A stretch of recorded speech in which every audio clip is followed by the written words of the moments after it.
ഇപ്പോൾ ഈ വിഷയത്തിൽ പ്രതികരിക്കുന്നതിനായി ഹിന്ദു ഐക്യവേദി നേതാവ് കെ പി ശശികല ടീച്ചർ നമ്മോടൊപ്പം ചേരുകയാണ്. ടീച്ചർ, തിരുവനന്തപുരം ആറ്റുകാലിൽ ഫ്ലെക്സ് ബോർഡിലെ ഭാരതാംബയുടെ ചിത്രം വിദ്യാർത്ഥികൾ ചേർന്ന് വികൃതമാക്കുന്ന CCTV ദൃശ്യങ്ങളാണ് ജനം ടിവിക്ക് ലഭിച്ചിരിക്കുന്നത്. ഒരു പ്രത്യേക മതപഠന വിദ്യാർത്ഥികളുടെ വേഷമാണ് അക്രമികൾ ധരിച്ചിരിക്കുന്നത്. ഈ ഭാരതാംബയോട് എന്തിനാണ് ഈ വെറി എന്നുള്ളതാണ്. ഇവിടെ നമുക്കത് ഇങ്ങനൊരു വാർത്ത നമ്മൾ പ്രതീക്ഷിച്ചിരിക്കുന്ന വാർത്തയാണ് ഇതൊക്കെ സംഭവിക്കും എന്നുള്ളത്.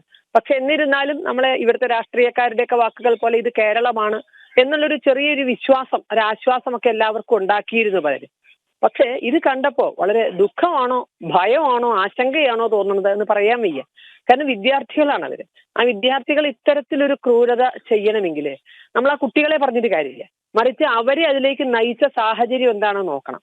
അവരെ അതിലേക്ക് നയിച്ച സാഹചര്യം തീർച്ചയായും അവരുടെ മതപഠനമാണ്. ആ കൃത്യമായ മതവേഷത്തോട് കൂടിയിട്ടുള്ളവരാണ്, അത് വിദ്യാർത്ഥികൾ തന്നെയാണ്. അപ്പൊ അവരെ നയിച്ചത് മതപഠനമാണ്. നമ്മൾ വളരെ കാര്യമായി ചർച്ച ചെയ്യേണ്ട സമയം കഴിഞ്ഞു എന്ന് എനിക്ക് തോന്നുന്നു. നമ്മൾ ചില വിഷയങ്ങൾ ഗൗരവമായി ചർച്ച ചെയ്ത് വളരെ ഗൗരവമായി അത്തരത്തിൽ ചർച്ച ചെയ്ത ഒന്നായിരുന്നു ഭക്ഷണവുമായി ബന്ധപ്പെട്ട ഹലാല്. അതേപോലെ തന്നെ ഇപ്പൊ വഖഫ് ബോർഡ്. ഇതേപോലെ ഗൗരവം കൊടുത്തുകൊണ്ട് ഈ മതപഠനത്തെ വളരെ കാര്യമായ ഒരു ചർച്ചയ്ക്ക് വിധേയമാക്കേണ്ടുന്ന ഒരു സമയം വൈകിയിരിക്കുന്നു എന്നുള്ളതാണ് ഇത് കാണിക്കുന്നത്. ഈ മനസ്സുമായി വളർന്നു വരുന്ന ഈ കുട്ടികൾ നാളെ ഈ രാഷ്ട്രത്തോട് എന്തായിരിക്കും ചെയ്യുക? ഇവിടെ അവരോടൊപ്പം താമസിക്കുന്ന ഇതര മതസ്ഥരോട് എന്തായിരിക്കും ചെയ്യുക? വളരെ വർഷങ്ങൾക്ക് മുമ്പ് ഞാനൊരു പ്രൈമറി ടീച്ചർ ആയിരുന്ന ആദ്യകാലത്ത് എന്നെ വളരെ സ്നേഹമുള്ള ഒരു കുട്ടി, എന്നെ നല്ല ഇഷ്ടമുള്ള ഒരു കുട്ടി എന്നോട് വളരെ വിഷമത്തോട് ഒരിക്കൽ ചോദിച്ചിട്ടുണ്ട്, ടീച്ചർ നിങ്ങൾ എന്തിനാ ഈ മതത്തിൽ ജനിച്ചെന്ന്. പിന്നെ ഞാൻ ചോദിച്ചു, അതുകൊണ്ട് എന്താ കുഴപ്പം കുട്ടി ചോദിച്ചു. അല്ല, നിങ്ങൾക്ക് സ്വർഗത്തിൽ പോകാൻ പറ്റൂല, അതാ എന്റെ വിഷമം. അതൊരു ചെറിയ കുട്ടി, 5ാം ക്ലാസ്സിലെ കുട്ടിയാണ്.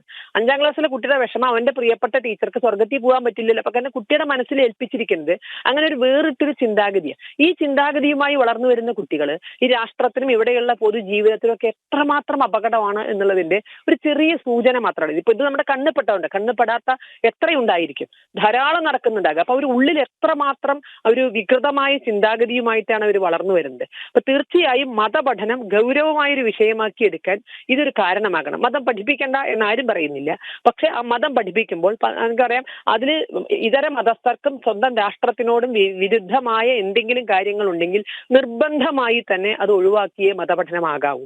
അപ്പൊ മതപഠനത്തിന്റെ സിലബസ് അത് വളരെ കൃത്യമായി എല്ലാ മതവിഭാഗങ്ങളുടെയും മതപഠനത്തിന്റെ എല്ലാ മതസ്ഥരും ഉൾപ്പെടുന്ന ഒരു സംവിധാനം ഇരുന്ന് ചിന്തിച്ചുകൊണ്ട് എന്ത് പഠിപ്പിക്കണം എന്ന് ചിന്തിച്ച അത് മാത്രമേ പഠിപ്പിക്കാൻ അനുവദിക്കാവൂ. അതല്ലാതെ നിർബന്ധം പിടിക്കുന്നെങ്കിൽ പഠിക്കേണ്ട എന്ന് തന്നെ വെക്കണം. ചില കാര്യങ്ങൾ നമ്മൾ അറുത്തുമുറിച്ച് പറയേണ്ടി വരും. അപ്പൊ നമുക്ക് ക്യാൻസർ ബാധിച്ച ഒരു അവയവം എത്രമാത്രം പ്രിയപ്പെട്ടതാണെങ്കിലും മുറിച്ച് മാറ്റേണ്ടി വന്നാൽ മുറിച്ച് മാറ്റേണ്ടി വരും. അപ്പോൾ അത് എത്ര ഗൗരവത്തോടു കൂടി പറയണമോ ഈ മതപഠനം ശുദ്ധീകരിക്കേണ്ടതിന്റെ കാര്യം. കാരണം ബോധമുറക്കാത്ത പ്രായത്തിലാണ് നമ്മൾ കുട്ടികളെ എവിടേക്ക് ഇവർ പറഞ്ഞു വിടുന്നത്. നമ്മളൊരു LP പാഠ്യപദ്ധതി തയ്യാറാക്കുമ്പോൾ എത്ര വിദ്യാഭ്യാസ വിചക്ഷണന്മാരും സൈക്കോളജിസ്റ്റുകളും സോഷ്യോളജിസ്റ്റുകളും ഒക്കെ ഇരുന്നല്ലേ ഒരു LP പാഠ്യപദ്ധതി തയ്യാറാക്കുന്നത്. എന്തുകൊണ്ട്? അവർ നാളെ വളർന്നു വരുന്ന പൗരന്മാരാണ്. അവരിലേക്ക് ചില വ്യക്തമായ സന്ദേശങ്ങൾ കിട്ടിയിരിക്കണം എന്ന നിലയ്ക്കല്ലേ ഒരു പാഠ്യപദ്ധതി തയ്യാറാക്കുന്നത്.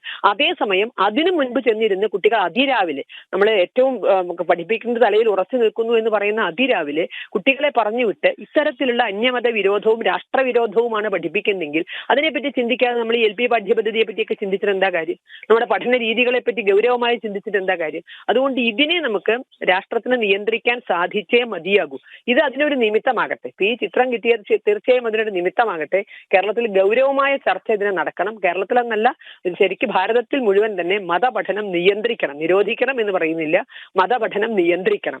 എല്ലാ മതസ്ഥരും ഉൾപ്പെട്ട വിദ്യാഭ്യാസ വിചക്ഷണന്മാരുൾപ്പെട്ട ഒരു ബോർഡ് അംഗീകരിക്കാത്ത ഒരു പാഠ്യപദ്ധതിയും ഇതുപോലെ മതപഠനത്തിന് അനുവദിക്കരുത്. അത് കർശനമായി തന്നെ നിയന്ത്രിക്കണം എന്നതിന്റെ സൂചനയാണ് ഈ പറയുന്നത്. വളരെ സെൻസിറ്റീവ് ആയിട്ടുള്ള ഒരു വിഷയമാണ്, പോലീസ് അന്വേഷിക്കുന്നുണ്ട്. പക്ഷേ എങ്കിലും ഒരു കാര്യം ഇപ്പോൾ നോട്ട് ചെയ്ത് ഈ ദൃശ്യങ്ങൾ കാണുമ്പോൾ നോട്ട് ചെയ്യുന്നത്, ഇത് ഒരു പക്ഷേ പെട്ടെന്ന് അവർക്കുണ്ടായ ഒരു പ്രകോപനത്തിൽ സംഭവിച്ചതല്ല. അങ്ങനെയെങ്കിൽ അവരുടെ കയ്യിൽ കത്തി ഉണ്ടാകുമോ? ഇതിൽ ആസൂത്രണം കാണുമ്പോഴാണ് നമുക്ക് ഒന്നുകൂടി ആശങ്കയേറുന്നത്. പെട്ടെന്നുള്ള പ്രകോപനമാണെങ്കിൽ അവരുടെ മനസ്സത്രയും വികൃതമാക്കപ്പെട്ടിരിക്കുന്നു തലച്ചോറ്. ഇനി ഇത് പെട്ടെന്നുള്ളതല്ല താനും. അങ്ങനെ കത്തിയുമായി നടക്കുന്നവരുടെ ക്രിമിനലുകളാണോ ഇവര്? ഇവരെ ഗുണ്ടായിസമാണ് പഠിപ്പിക്കുന്നത്. അപ്പൊ അത് ആസൂത്രിതമായി വന്നത് തന്നെയാണ്, വളരെ ഗൗരവമായി എടുക്കേണ്ട വിഷയം തന്നെയാണത്. പക്ഷെ ഈ കുട്ടികളിലേക്ക് മാത്രമായിട്ട് അത് കേന്ദ്രീകരിക്കരുത്. ഈ കുട്ടികളെ ഒന്നുകിൽ ഇതിന് പറഞ്ഞയച്ചവരോ അല്ലെങ്കിൽ ആ കുട്ടികളെ ഇങ്ങനെ രൂപപ്പെടുത്തിയെടുത്തവരോ അതിനെപ്പറ്റി വളരെ കാര്യമായ ചർച്ച നടക്കണം. ഇതൊരു നിമിത്തമായിക്കൊണ്ട് തന്നെ ഞാൻ പറഞ്ഞത് മതപഠനത്തിലേക്ക് തന്നെ ശ്രദ്ധിക്കണം. അരുതാത്ത ഒരു കാര്യവും ഇവിടെ പഠിപ്പിക്കാനുള്ള സംവിധാനം ഉണ്ടാകരുത്. ഈ കേസ് വളരെ ഗൗരവമായി തന്നെ എനിക്ക് തോന്നുന്നു കേരളത്തിൽ അന്വേഷിച്ചാൽ ഇത്, കാരണം മതേതരത്വവും വോട്ട് നഷ്ടപ്പെടുമോ എന്നുള്ള ഭയം കൊണ്ട് ഇത് എവിടെ എത്തില്ല. അതുകൊണ്ട് ഇത് കേന്ദ്ര ഏജൻസികൾ തന്നെ ഈ കേസ് അന്വേഷിക്കുകയും കുറ്റക്കാരെ വളരെ കൃത്യമായി തന്നെ ശിക്ഷിക്കുകയും വേണം.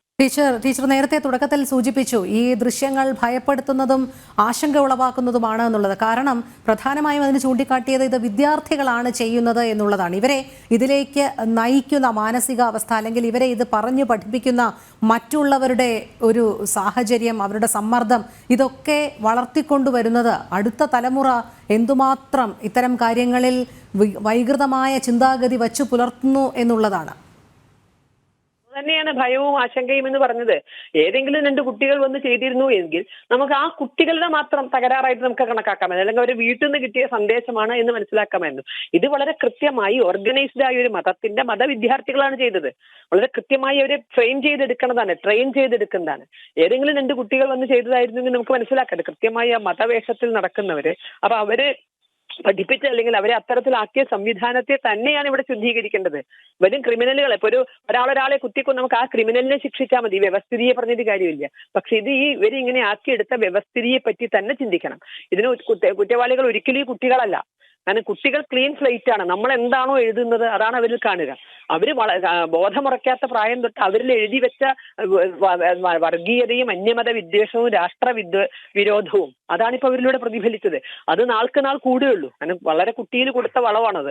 അത് നാൾക്ക് നാൾ കൂടുകയുള്ളൂ. അത് കുറയ്ക്കാൻ മറ്റൊരു സംവിധാനത്തിന് സാധിക്കില്ല. ഇത് ഉണ്ട് എന്ന് അറിഞ്ഞുകൊണ്ട് തന്നെ കേരള സർക്കാർ വളരെ ലക്ഷക്കണക്കിന് രൂപ ചെലവഴിച്ച് ഓപ്പറേഷൻ PGN എന്ന പേരിൽ ഡീറാഡിക്കലൈസേഷൻ നടപ്പിലാക്കിയെന്നൊക്കെ പറയുന്നു. അപ്പോ ഇത് എല്ലാം ആയിട്ട് രോഗമായിട്ട് ചികിത്സിക്കാന്ന് വിചാരിച്ചിരിക്കുകയാണോ? ഇവരെ എല്ലാം തലയെ കയറിയതിനു ശേഷമുള്ള ഡീറാഡിക്കലൈസേഷൻ അല്ല വേണ്ടത്. അവരെ ആരാണോ ഈ രൂപത്തിൽ ഫ്രെയിം ചെയ്യുന്നത് അവിടെ ചിന്തിക്കണം, അവിടെ തടയിടാൻ സാധിക്കണം. മതപഠനത്തിന് കൃത്യമായ നിയന്ത്രണം, അത് വളരെ കാര്യമായി തന്നെ ഗൗരവമായ ഒരു വിഷയമായിട്ട് നമ്മൾ ചർച്ച ചെയ്യണം. അത് നേടും വരെ സമാധാനം ആഗ്രഹിക്കുന്ന എല്ലാവരും അത് നേടും വരെ ഭരണകൂടങ്ങളെ അതിന് നിർബന്ധിച്ചുകൊണ്ടിരിക്കുകയും വേണം. ടീച്ചർ, ഒരു കാര്യം കൂടി, ഇപ്പോൾ നിലവിൽ ഈ സംഭവത്തിൽ പൂന്തറ പോലീസ് കേസെടുത്തിട്ടുണ്ട്. എന്തായാലും സമൂഹത്തിന് ഒരു നല്ല സന്ദേശം നൽകുന്ന തരത്തിൽ തന്നെ ആയിരിക്കണം ഈ അന്വേഷണ പുരോഗതി എന്ന് ടീച്ചറും ആശിക്കുന്നില്ലേ? തീർച്ചയായും അതേപോലെ തന്നെ ആയിരിക്കണം അന്വേഷണ അത് നടന്നിട്ടില്ല എങ്കിൽ ഇതിന് കൃത്യമായൊരു ശിക്ഷയിലേക്ക് അത് എത്തിയില്ല, മതേതരത്വത്തിന്റെ പേരും പറഞ്ഞുകൊണ്ട് അത് ഏതെങ്കിലും വിധത്തിൽ ഈ കേസ് തളർത്തിയിട്ടു എങ്കിൽ അത് ഇനിയും ഇതുപോലുള്ള ക്രിമിനലുകൾ വളർന്നു വരാൻ കൂടുതൽ സഹായകമാകും. അതുകൊണ്ട് തീർച്ചയായും അതിന് വേണ്ടുന്ന കർശനമായ നിയന്ത്രണം അല്ലെങ്കിൽ കാര്യമായ വിധത്തിൽ തന്നെ അത് അന്വേഷണം നടക്കണം. ഒരിക്കലും രാഷ്ട്രീയക്കാർക്ക് ഇതിൽ കയറി സ്വജനപക്ഷപാതം അല്ലെങ്കിൽ അവരുടേതായ പക്ഷപാതിത്വം കാണിക്കാനുള്ള ഒരു അവസരം ഒരിക്കലും ഉണ്ടാകരുത്. അതാണ് പറയാനുള്ളത്. വളരെ നന്ദി ശ്രീ KP ശശികല ടീച്ചർ പ്രതികരിച്ചതിന്. അവർ ചൂണ്ടിക്കാണിക്കുന്ന സത്യത്തിൽ ആശങ്കയുടെ സ്വരമാണല്ലേ കൂടുതലായി നിൽക്കുന്നത്. നമുക്കും അങ്ങനെ തന്നെയാണ്. ഇത് കാണുമ്പോൾ അത് കുട്ടികളാണ്, പഠനം നടത്തിക്കൊണ്ടിരിക്കുന്നവരാണെന്നുള്ളതാണ് നമുക്ക് ഏറ്റവും കൂടുതൽ ഇതിനകത്ത് ആശങ്ക ഉണ്ടാക്കുന്നത്.